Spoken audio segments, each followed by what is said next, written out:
सूत्र 198. असंसारस्य तु क्वापि न हर्षो न विषादता, स शीतलमना नित्यं विदेह इव राजते. संसारापासून मुक्त झालेला पुरुष न कधी आनंदी हर्षित होतो, न कधी विषाद करतो. शांत मनाचा तो पुरुष नेहमी विदेही मुक्त पुरुष म्हणून शोभून दिसतो. नाथ सांगतात, संसार म्हणजे जग.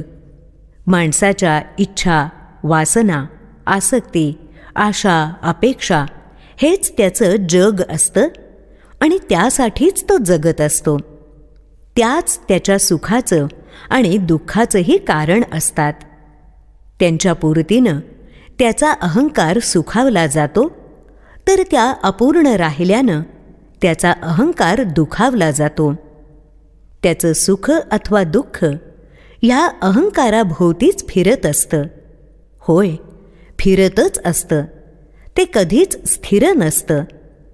त्याच्या सुखदुःखाचे विषय सतत बदलत असतात. एकच विषय त्याला कधी सुखाचा वाटतो तर कधी दुःखाचा. म्हणूनच त्याच्या जीवनात अस्थिरता आणि अशांती असते. हा वन्ही पेटवायला आणि चेतवत ठेवायला अहंकाराचा वारा सतत वाहत असतोच.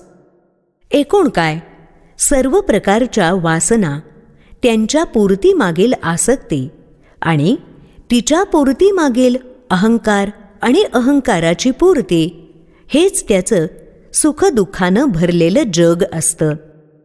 तो त्याच्या ह्याच जगात गुंतलेला असतो. मात्र आत्मज्ञानी माणसाचं असं नसतं.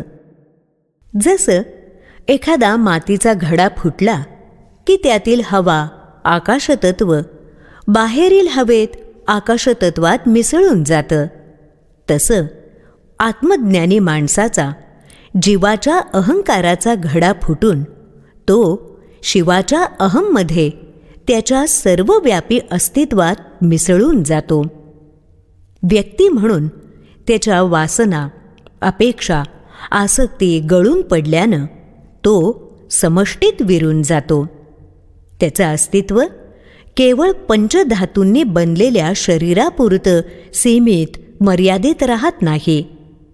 तो विस्तार पावून ब्रह्मतत्वात, चैतन्य शक्तीत, परम आत्म्यात विलीन होतो.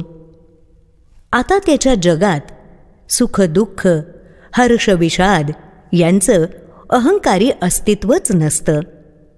मन शांत आणि बुद्धी स्थिर असलेला हा पुरुष खऱ्या अर्थानं देहात असूनही विदेही आणि त्या अर्थानं मुक्त होतो, मुक्तच राहतो. तो सामान्य माणसांच्या समुदायात नेहमी वेगळा ओळखू येतो आणि सर्वांमध्ये शोभूनही दिसतो. वासनामुक्त, निरासक्त, निरहंकारी आत्मज्ञानी खऱ्या अर्थानं भूषण ठरतो, असं सर्वज्ञ महागुरु श्री अष्टवक्र मुनी सांगत आहेत.